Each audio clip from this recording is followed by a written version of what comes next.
Assalamualaikum warahmatullahi wabarakatuh. Alhamdulillahilladzi bi ni'matihi tatimmus shalihat. Wassalatu wassalamu ala an-nabi Muhammad wa ala alihi wa sahbihi wa man tabi'ahum bi ihsanin ila yaumiddin. Amma ba'du. Jemaah sekalian yang berbahagia, pada malam hari ini mari kita lanjutkan pengajian kita Kitab Bulughul Maram, Kitabus Shalah, tentang sholat Jumat. Hadis yang akan kita bahas pada malam hari ini tentang memisahkan antara sholat wajib dengan sholat sunnah. Jadi nggak boleh Assalamualaikum warahmatullah, Assalamualaikum warahmatullah, langsung berdiri Allahu Akbar, nggak boleh gitu. Harus dipisahkan. Wa anis Sa'ibi ibni Yazid anna Muawiyah qala lahu idza shallaital jumu'ata fala tasilha bi salati hatta takallam aw takhruja fa inna Rasulullah sallallahu alaihi wasallam amarna bidzalik alla nusila salatan bi salatin hatta natakallama aw nakhruja, rawahu Muslim. Dari As-Sa'ib bin Yazid bahwasanya Muawiyah radhiyallahu anhu berkata kepadanya, apabila engkau telah selesai sholat Jumat, maka jangan engkau sambungkan dengan sholat sehingga engkau berkata-kata ataupun engkau keluar dulu dari masjid.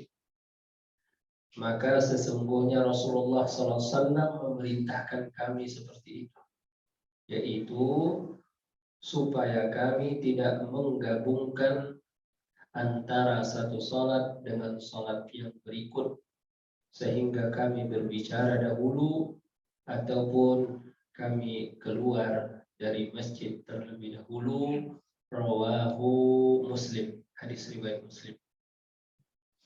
Jadi sebelum kita membahas hadis, mari kita berkenalan dulu dengan sahabat yang bernama As-Sa'ib ibn Yazid.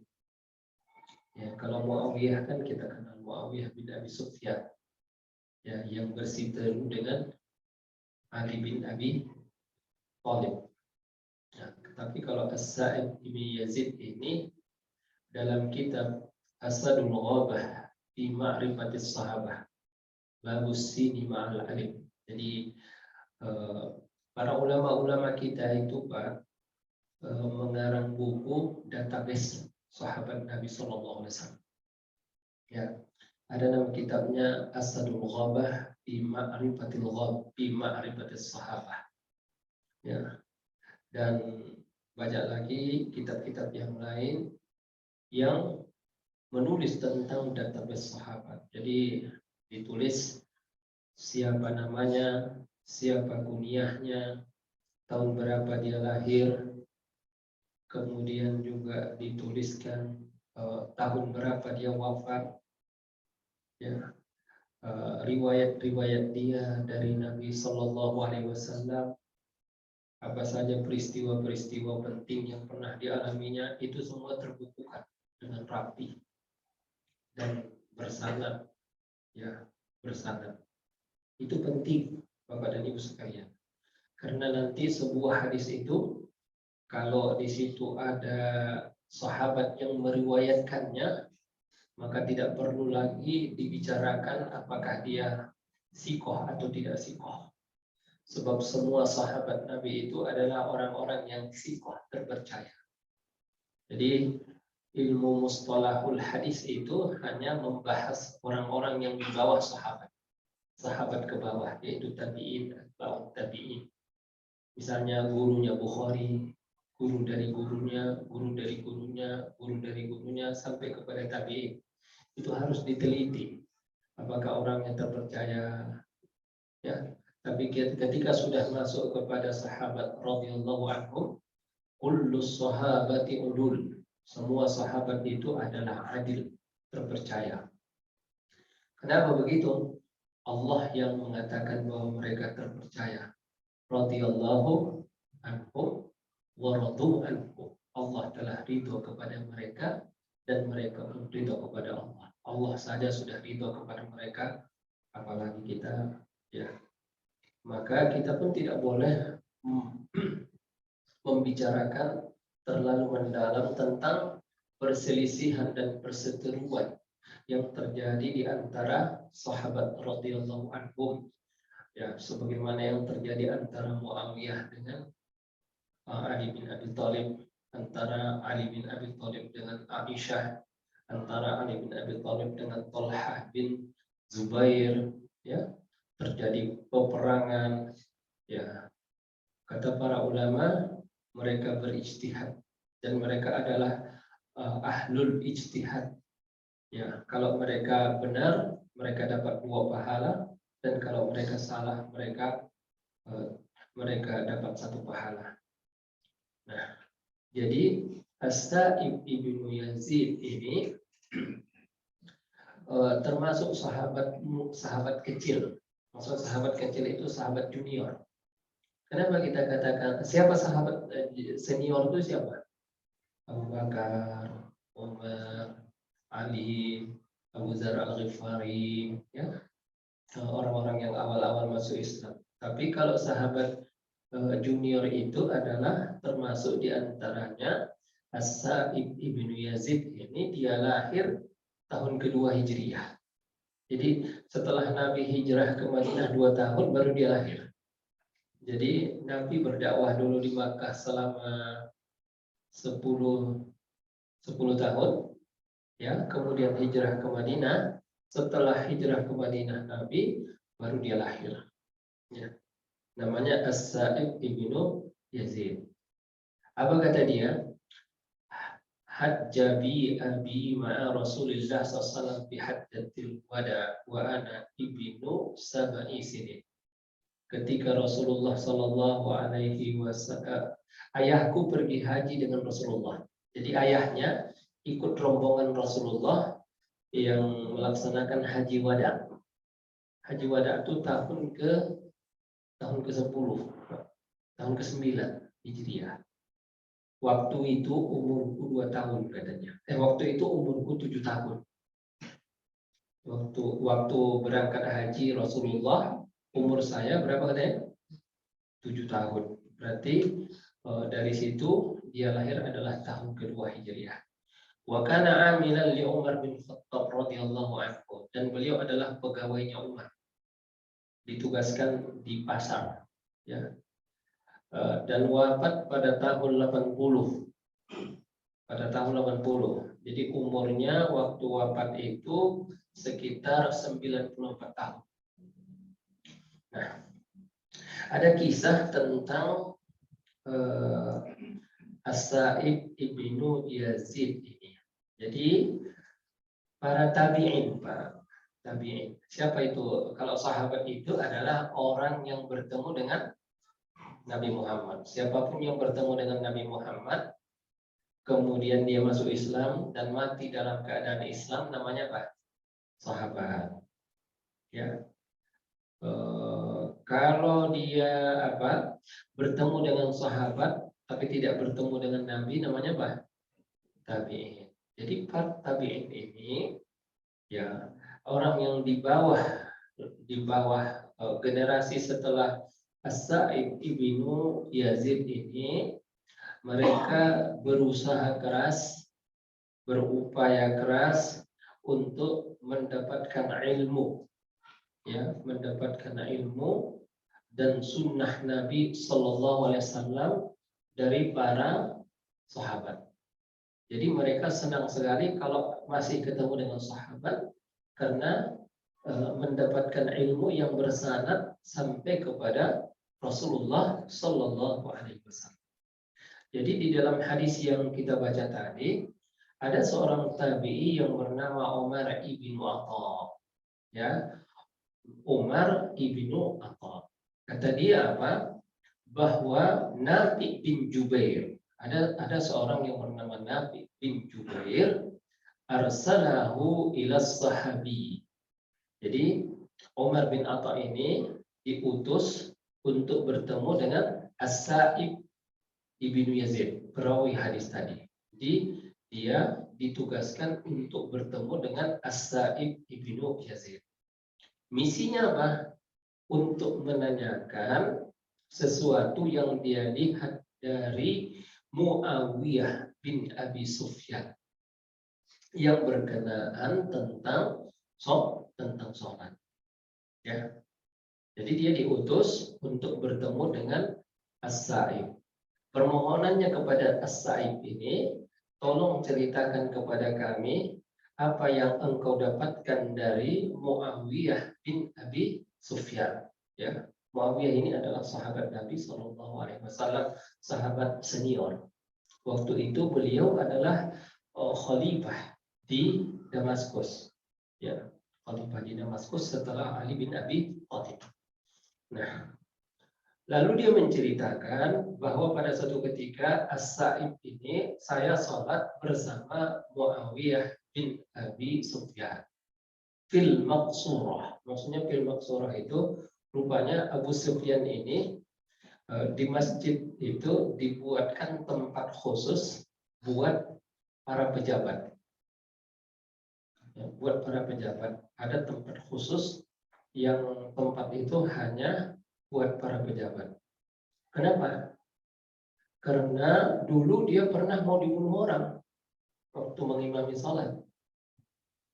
Jadi untuk demi keamanan itu dibuat. Di Masjidil Haram pun ada, Pak. Ya. Di Masjidil Haram kalau raja ataupun gubernur ataupun menteri, jadi mereka ada tempat khusus itu yang tidak gabung dengan yang lain. Tujuannya hanyalah untuk tujuan keamanan, tidak ada tujuan apa. Jadi Muawiyah bin Abi Sufyan melakukan itu pada zaman dahulu.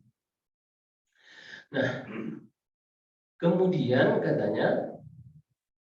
dia apa? Falamma sallamal imamu, tatkala imam salat pada waktu itu sudah mengucapkan Assalamualaikum warahmatullah, Assalamualaikum warahmatullah, kata Sa'id, lalu saya langsung berdiri. Kemudian saya sholat sunnah. Ya, tanpa ada jeda, tanpa dipisahkan oleh zikir, tanpa dipisahkan oleh tempat, di tempat yang sama. Ya. Falamma dakhala, kemudian Sa'id pun pulang ke rumahnya. Kemudian Muawiyah pun khalifah pulang ke rumahnya. Tapi Muawiyah melihat peristiwa itu tidak diam. Dan dia tidak datang ke rumahnya Sa'id. Ya, karena dia khalifah. Lalu dia mengutus seseorang untuk datang ke rumah As-Sa'ib ibnu Yazid yang meriwayatkan hadis tadi. Ya. Nah, menyampaikan sebuah pesan. Pesannya apa? La ta'ud lima fa'alta min salatin nafilatir ratibah fil makanil faridah basyarah. Jangan engkau ulangi lagi salat sunnah ya di tempat salat wajib langsung. Ya. Akan tetapi apabila engkau telah selesai salat Jumat, ya, maka jangan engkau melanjutkan salat berikutnya, melainkan engkau telah berkata-kata lebih dahulu. Maksudnya zikir, ya, ataupun katanya berpindah tempat, ya, berpindah tempat. Ka'an yusallin nafilata fil bait, ataupun yang lebih baik lagi, salatnya di rumah aja, nggak usah salatnya di masjid, salat sunnahnya. Nah, apa hikmahnya? Kata mereka hikmahnya adalah untuk menjaga salat fardu itu sendiri. Khawatir nanti disangka orang-orang awam ataupun orang-orang yang baru belajar Islam, disangkanya ada tambahan sholat fardu. Ada tambahannya lagi gitu. Jadi disangkanya nanti sholat Jumat itu 4 rakaat. 2 rakaat bersama imam, 2 rakaat sendirian. Nah, sebab orang nggak bisa membedakan mana sholat wajib dan mana sholat sunnah. Jadi Bapak dan Ibu sekalian yang dirahmati Allah, dari hadis yang kita baca tadi ada 2 pelajaran. Pelajaran yang pertama adalah disunnahkan untuk memisahkan antara sholat wajib dengan sholat sunnah. Adapun cara memisahkannya boleh dengan zikir, berkata-kata, ya, ataupun boleh dengan berpindah tempat. Nah, itu berpindah tempat itu Pak, ada hadisnya, ini hadis.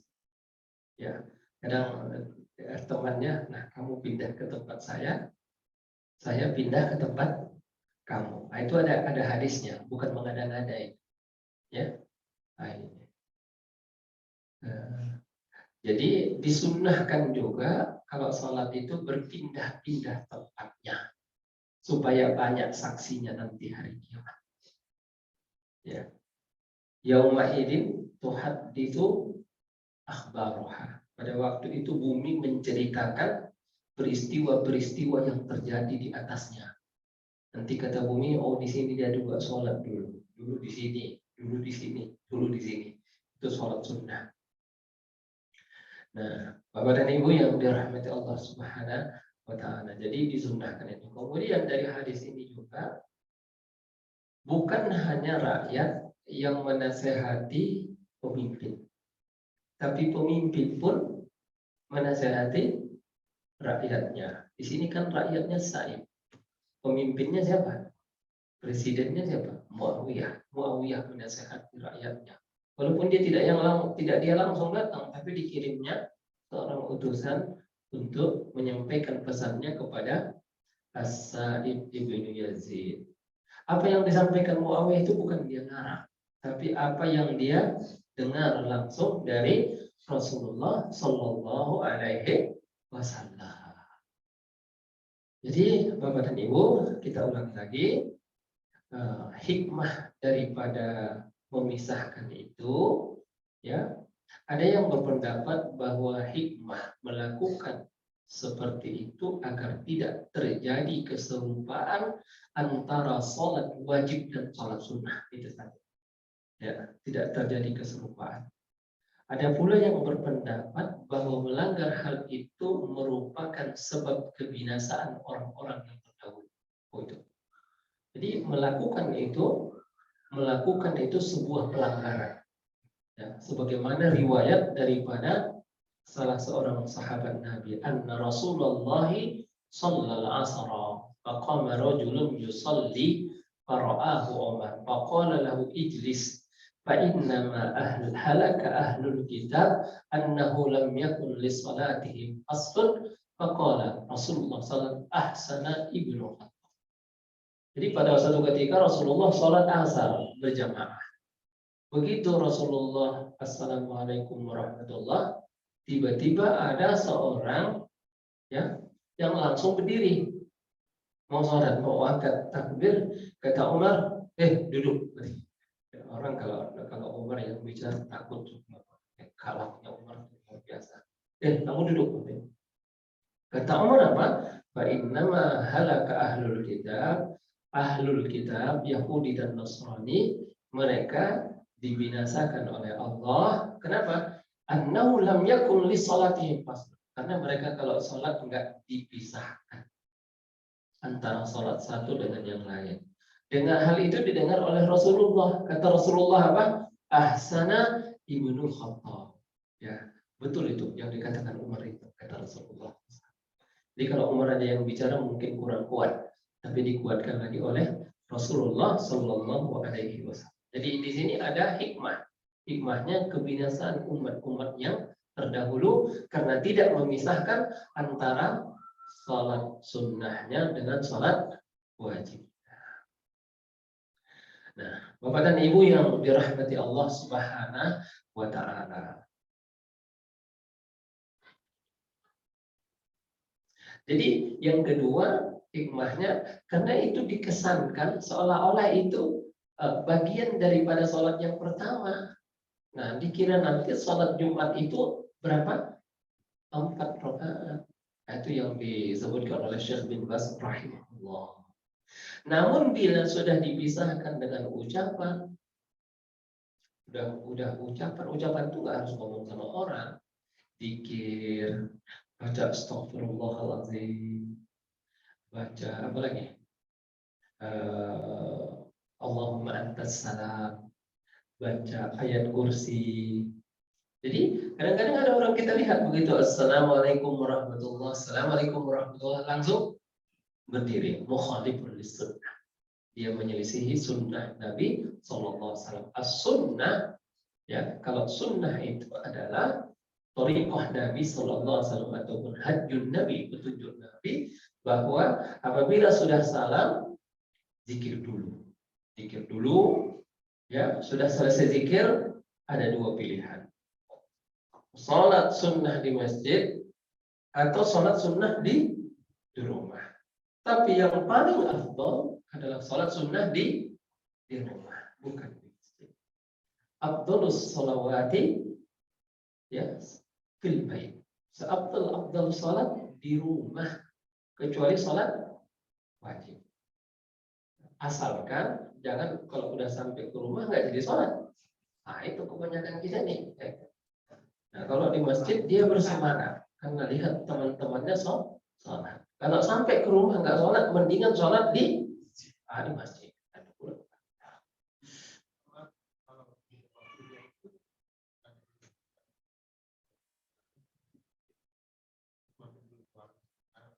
Iya, lebih bagus, Pak. Iya, lebih bagus. Makin dipisah, makin bagus. Iya, iya. Tapi nggak ada anjuran untuk itu. Cuma kalau dipisah tuh, semakin dia dipisah semakin bagus.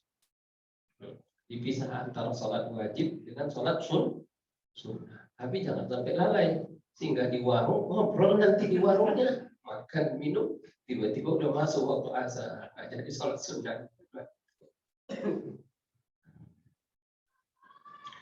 Nah, kemudian As-Sun'ani ini Pak pensyarah daripada kitab Bulughul Maram.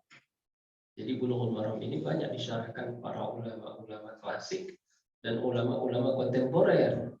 Ulama klasik yang mensyarahkannya termasuk Syekh As-Sun'ani dan termasuk syarah daripada Bulughul Maram yang dibuat oleh Syekh As-Sun'ani ini termasuk yang terbaik dan dipakai sebagai rujukan di pesantren-pesantren. Ya, termasuk di pesantren, mungkin di Jombang, kalau di Sumatera itu di pesantren Mustabawiyah Tapanuli Selatan, kalau udah kelas 7, kelas terakhir, itu kitab yang dipakai sebagai rujukan adalah Bulughul Maram, syarah daripada As-Sun'ani, syarah daripada Bulughul Maram. Totalnya segini, sekitar 500 halaman lah. Satu jilid. Ya, mungkin. Nah, Bapak dan Ibu yang dirahmati Allah SWT, para ulama telah menyatakan tentang dianjurkannya bagi seseorang untuk berpindah dari tempat melakukan ibadah wajib ke tempat lain untuk melakukan sholat sunnah. Bahkan yang lebih utama lagi, bila ia langsung melaksanakan sholat sunnah tadi di rumahnya. Jadi berpindah dari tempat yang wajib ke tempat yang lain itu afdal. Tapi kalau mau lebih afdal lagi, sholat sunnah di rumah. Karena melaksanakan ibadah sunnah di rumah itu lebih baik. Kenapa? Lebih terpelihara daripada riya. Ya, lebih terpelihara daripada riya. Jadi jangan disangka kalau orang kita lihat nggak pernah sholat sunnah di masjid, itu orang jalan sunnah belum tentu. Boleh jadi dia justru orang yang paling mengamalkan sunnah Nabi Sallallahu Alaihi Wasallam. Dalam riwayat Abu Dawud tentang berpindah tadi Pak, ya ini dalilnya. Ayajizu ahadukum an yataqaddama aw yata'akhkhar aw an yaminihi aw an shimali. Ya. Apakah salah seorang di antara kalian tidak mampu untuk sekedar maju, mundur ke kiri atau ke kanan dalam salatnya. Jadi berpindah itu boleh pindah ke kiri, boleh pindah ke kanan, boleh maju ke depan, boleh mundur ke belakang. Boleh juga tukaran sama teman. Ini ada dalilnya. Nah, diriwayatkan dengan sahih dari Ibnu Umar radhiyallahu anhu bahwa pindah tempat itu disyariatkan dalam salat sunnah dan salat fardu. Ya, ini. Ibnu Umar bila berada di Mekah lalu salat sunnah, lalu salat Jumat, terus beliau maju dan salat 2 rakaat. Kemudian maju lagi salat 4 rakaat. Bila berada di Madinah, beliau pulang dan sholat di rumah 2 rakaat dan tidak sholat di masjid. Kenapa? Kalau di Makkah dia mungkin nginapnya di masjid itu ya. Nah, di Masjidil Haramnya. Jadi dia nggak ada rumahnya. Jadi sholatnya di masjid gitu. Tapi kalau di Madinah kan dia punya rumah. Jadi dia pulang ke rumah. Pertanyaan ini berlaku nggak ini di Masjidil Haram, Pak? Bahwa sholat sunnah itu yang paling afdal di rumah. Berlaku untuk ba'diyahnya. Qobliyahnya juga berlaku. Cuma nanti kalau bapak qobliyah di rumah nggak dapat. Sampai ke masjid udah selesai. Ya kan? Udah selesai. Orang mau sholat subuh aja berangkat jam 2 malam. Ya jam 2 malam berangkat mau sholat subuh. Ya Pak? Jam 2 malam. Untuk sholat jam 2 untuk dari subuh. Oh ya, kemudian untuk zuhur dia berangkat jam 10. Jam 10 berangkat, itu udah sampai asar, bahkan sampai maghrib, bahkan sampai isya, makan, kemudian tidur, kemudian berangkat lagi. Tapi pulang ke Indonesia berubah semuanya. Allahu Akbar. Jadi kesimpulannya menunjukkan bahwa kita harus memisah antara sholat wajib dan sholat sunnah, yaitu dengan perkataan seperti zikir atau dengan pindah tempat di tempat lain di masjid ataupun di rumah. Nah, itu Pak ya berkenaan dengan pindah tadi. Tafadhol kalau ada yang mau ditanyakan. Ya, berkenaan dengan ini. Jadi selama ini kita lihat, oh ternyata itu ada dalilnya pindah tempat itu ya, bukan hal yang dibuat-buat. Teman-teman. Iya.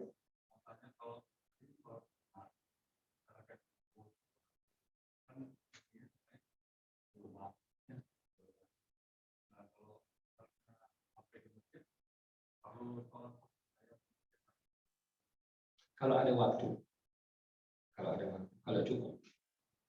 Kalau enggak, maka berdiri saja sambil menunggu qomat. Nah, apa yang kita baca waktu kita itu berdiri, tafadhol, mau baca Quran boleh, mau zikir juga boleh, mau doa juga boleh. Jadi ada zikir, ada baca Quran, ada pula doa. Karena idza uqimatis shalah fala salata illa al-fardhu. Apabila telah dikomatkan salat, maka tidak boleh lagi ada salat sunnah kecuali salat wajib.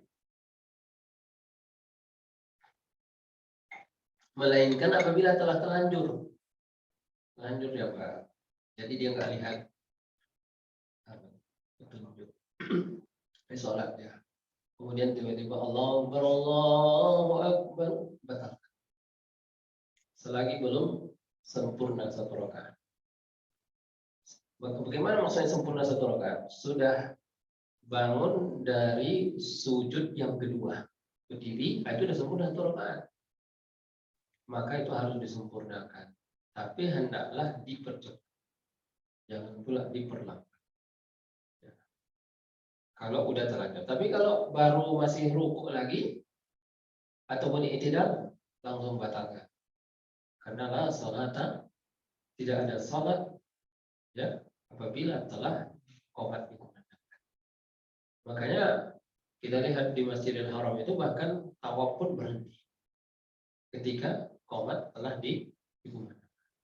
Tapi kalau sholat taraweh enggak, tetap aja orang mau tawaf aja. Namanya juga sholat taraweh, sholat sunnah. Ya, gimana sih Pak? Waalaikumsalam warahmatullahi wabarakatuh. Sejak pandemi itu saya tidak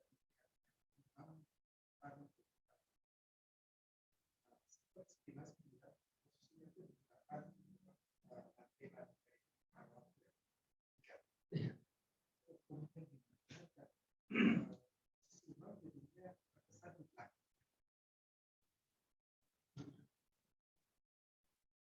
nggak boleh mendahului imam dalam gerakan dan juga dalam tempat. Mereka sendiri yang tulis itu. Kalau di Masjid Nabawi itu kan sebelah dekat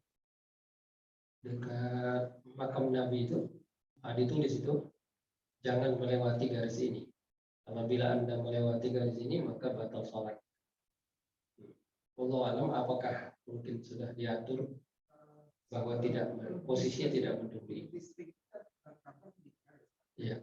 Ada satu bagian sudut kosong. Iya. Mengarah ke imam. Iya. Itu yang paling sering. Tapi sempat pas kalau baca barangkali iya. Penuh melingkar tidak melihat firman pengamanan atau pencegahan. Iya. Wallahu a'lam. Tapi mereka pasti sudah sudah mempelajari semua itu, bahwa yang penting itu tidak boleh mendahului imam dalam tempat. Ya, sebagaimana tidak mendahului imam dalam gerakan. Mendahului imam dalam tempat dan mendahului imam dalam gerakan itu membatalkan sholat. Adapun bagaimana di sana itu, wallahu a'lam, kita belum tahu bagaimana duduk perkaranya. Tapi kalau itu betul, mungkin sudah diperhatikan mereka ya. Pasti insya Allah tidak akan menyebabkan. Iya Pak. Ya. Kalau sholat subuh belum dikumandangkan, kita sholat subuh. Dengan masjid ada dikumandangkan, kalau kita asal lagi boleh. Iya, kalau masih ada waktu, sholatnya sholat tahiyatul masjid. Tapi kalau tidak ada lagi waktu, ya udah, berarti kita langsung masuk sholat subuh. Itu biasanya kan jarak antara adzan dan qomat itu ada yang 10 menit, ada yang 15 menit. Ya, kalau kita waktu di Mesir itu bahkan ada yang sampai 20 menit. Ya, bahkan ada yang sampai 30 menit. Ya, kenapa? Mungkin orang ada yang sahur, mungkin ada orang yang junub, mau mandi dulu, ya. Supaya orang punya kesempatan untuk bisa mendapatkan sholat berjamaah. Ya.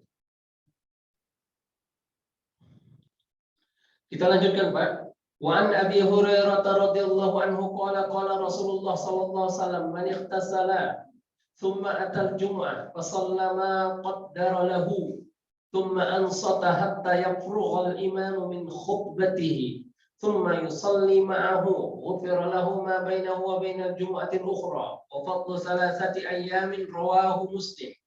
Dari Abu Hurairah radhiyallahu anhu, dia berkata, Rasulullah SAW bersabda, barang siapa yang mandi kemudian dia mendatangi sholat Jumat, maka dia sholat ma qaddara lahu, berapa yang dia sanggup. 4, 6, 8, 10, 12, 14, 16, 18. Ya.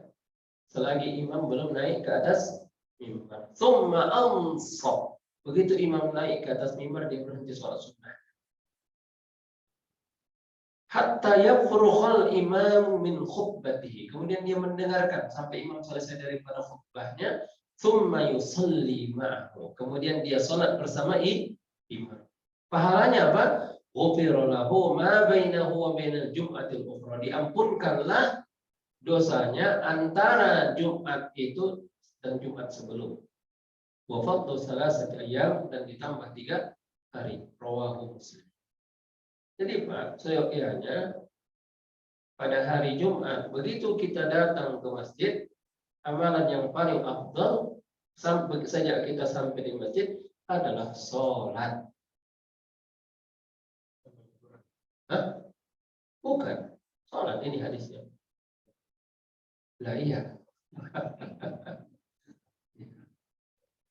Yang paling afdal itu sholat. Ini hadisnya, hadis riwayat Muslim. Ya, salat sunnah. Salat sunnah mutlak. Ya. Enggak niat apa-apa, salat aja. Salat, ya. Ya, ya, dosa kecil. Dan bukan dosa besar. Karena untuk dosa besar itu syaratnya harus taubat. Nah, dari hadis ini nanti Pak dapat kita lihat bahwa tidak ada qobliyah. Tidak ada qobliyah Jumat. Ya. Karena juga dalil tidak adanya qobliyah itu adalah karena Rasulullah Shallallahu Alaihi Wasallam begitu datang dari hujrah tempat rumahnya beliau, langsung naik ke atas mimbar, mengucapkan salam, kemudian duduk, kemudian berdiri lagi. Makanya dalam qobliyah Jumat itu ada 2 mazhab ulama. Mazhab Syafi'i dengan Hanafi yang mengatakan bahwa ada qobliyah Jumat. Syafi'i ada. Dalilnya kuat juga bahwa sholat Jumat itu sama dengan sholat zuhur. Kalau sholat zuhur ada qobliyahnya, maka sholat Jumat juga ada qobliyah. Tapi menurut Malik dan juga Ahmad bin Hambali bahwa tidak ada qobliyah Jumat. Jadi khilaf ini tidak perlu dibesar-besarkan. Bagi yang mau qobliyah, tafadhol. Bagi yang tidak, tafadhol. Sebab kita pun nggak tahu mana yang lebih sahih di antara 2 pendapat ini. Boleh katanya kita itu mengikuti matma'anna ilaihi nafs, yang hati kita tenang untuk mengikutinya. Makanya ketika hal seperti itu terjadi, maka pegangan kita madhabi sahih yahtamilul khata' wa madhabu ghairi khata' yahtamilus shawab. Pendapatku benar, tapi boleh jadi pendapatku yang salah, pendapat dia yang benar. Pendapat orang lain salah, tapi boleh jadi pendapat orang lain itu yang benar, pendapatku yang salah. Ini ketika babnya babul khilaf. Ya, tapi kalau udah ada nas, ya, yang di situ tidak ada lagi bab ijtihad, udah dikunci ijtihadnya, maka kita harus mengikutinya. Nah, itu. Jadi ada 2 pendapat itu. Ya. Hampir sama dengan kunut. Kunut pun Syafi'i dengan Maliki mengatakan ada kunut. Hanafi mengatakan kunut itu bid'ah. Ya. Hambali juga mengatakan tidak ada kunut subuh. Nah, biasa perbedaan seperti itu. Nah, jemaah yang dimuliakan oleh Allah Subhanahu wa taala, hari Jumat itu adalah hari yang agung. Ya. Hari yang diagungkan, hari yang dimuliakan, hari yang sakral. Ya. Ya. Dan hari yang 7 itu Senin, Selasa, Rabu, Kamis, Jumat, Sabtu.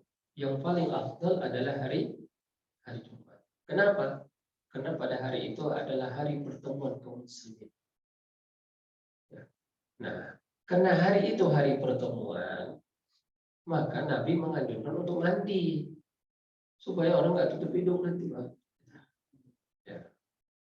Nah, tolong jangan bawa ketek, ya. Jangan bawa encok, jangan bawa balsem, ya. Jangan bawa minyak angin caplang.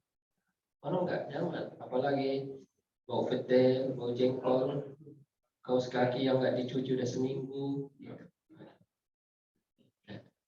Giginya tolong disikat. Ya. Jadi luar biasa Islam itu. Jadi karena tahu Nabi hari itu adalah hari berkumpul, Masya Allah, semua memakai baju yang paling bagus, ya, memakai wangi-wangian yang paling wangi. Masya Allah, luar biasa petunjuk Nabi SAW. Apalagi orang zaman dulu jarang mandi, Pak. Jarang mandi. Jangan orang zaman dulu. Kita di Mesir tuh kadang-kadang cuma sekali sepekan mandi kalau udah musim dingin. Dan memang badan tidak bau. Kenapa? Karena udaranya sangat dingin sekali. Jadi disunnahkanlah untuk mandi, ya. Untuk mandi pada hari Jumat. Makanya sebagian orang mengatakan disunnahkan untuk berhubungan suami istri pada hari Jumat supaya mandi, gitu. Nah, supaya dapat mandinya. Gitu. Wa tahsinil mazhar, dan memperindah penampilan. Jadi penampilannya harus bagus betul, ya. Di dalam hadis ini Nabi mengatakan barang siapa yang mandi itu ya nggak harus pakai sabun, ya. Yang penting meratakan seluruh air badannya dengan air. Ya, tentu saja dianjurkanlah pakai sabun, gitu ya. Tapi sabun itu bukan rukun mandi, gitu Pak, ya. Kemudian berangkat ke masjid. Wa bakkara fi hudurihi ilal masjid, dan bersegera datang ke masjid sebelum imam naik ke atas mimbar. Begitu sampai di masjid, fasalla ma qaddara lahu minan nawafil ma Allah. Maka salatlah dia seberapa rakaat pun yang dia sanggup yang ditakdirkan Allah untuk dia. Kalau ada 2, 4, 6, 8, 10, 12, enggak ada batas. Coba bayangkan Pak, kalau seluruh jamaah yang ada di masjid itu sholat, luar biasa. Tapi hanya beberapa orang yang memahami sunnah ini, makanya mengamalkan ini dapat 2 pahala. 1 dapat pahala sholatnya, yang kedua dapat pahala menghidupkan sunnah. Karena ini termasuk sunnatul mahjurah, sunnah yang ditinggalkan orang, ya. Ataupun sunnah yang orang nggak tahu gitu. Tapi ini hadisnya sahih. Jadi sampai kapan dia berhenti sholat itu? Sampai imam naik ke atas mimbar, maka amal berikutnya adalah al-insat. Insat itu apa? Mendengarkan. Man massal hasa faqad lahu. Siapa yang menyentuh batu, ya, main-mainin HP, apalagi main-mainin tasbih, mainin tangan, gini-gini itu ya, faqad lahu, maka dia batal pahala Jumat. Biasa. Kita dituntut untuk disiplin dalam sholat. Nah, kemudian dia sholat bersama imam. Pahalanya diampuni Allah dosa-dosanya sampai 1 sepekan yang lalu. Berarti, loh, kita tuh bersih dong dari dosa. Ya, iya Pak. Sholat 5 waktu itu hanya menghapuskan dosa-dosa kita. Ya, sholat 5 waktu itu seperti kita mandi di air sungai yang deras, airnya jernih. Ya, apa enggak bersih? Makanya kita optimis dalam hidup ini, ya, optimis bahwa Allah akan memasukkan kita ke surga. Tapi yang dimaksudkan di sini katanya adalah dosa-dosa kecil. Adapun dosa besar maka tidak termasuk. Jadi di antara adab-adab Jumat itu memakai wangi-wangian, memakai pakaian yang terbaik, bersegera datang ke masjid, dan jangan memisahkan saf, jangan melangkahi pundak-pundak orang. Ya. Kemudian di sini keutamaan mandi pada hari Jumat, dan kemudian anjuran untuk sholat sunnah selagi imam belum naik ke atas mimbar, dan kemudian anjuran untuk mendengarkan khutbah Jumat. Wallahu alam. Ya, silakan. Waalaikumsalam. Ada kan di banyak itu sebelum imam naik mimbar itu pengurus itu memberikan pengumuman sehingga berbenturan dengan hadis ini di mana sholat sampai imam naik. Tapi yang pengumuman ini kan jadinya mengganggu khusyukan sholat. Gimana hukum? Iya. Tapi pengumuman itu juga ada juga pentingnya Pak, menyampaikan transparansi. Ya kan, menghilangkan suudzon orang. Oh ini tentang keuangan dilaporkan, ya kan. Kotak amal yang lalu berapa? Itu ini masjid nggak pernah ngumumin berapa hasilnya katanya kan. Nah, begitu diumumkan itu orang hatinya tenang. Jadi memang sama-sama penting. Ketika ada dua hal yang penting, maka mana yang lebih penting gitu ya. Mana yang lebih penting. Kalau yang tadi sunnah, kalau ini yang ini wajib untuk menyampaikan pengumuman itu supaya sebuah masjid itu dikelola dengan keterbukaan dan dengan transparansi gitu ya, untuk memudahkan orang.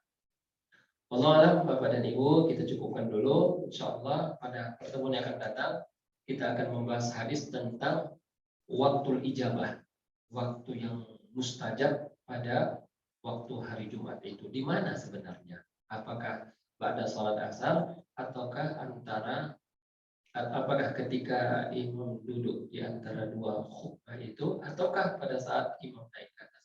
Wallahu a'lam. Insyaallah kita lanjutkan pada pertemuan yang datang. Wabillahi taufiq wal hidayah. Wassalamualaikum warahmatullahi wabarakatuh.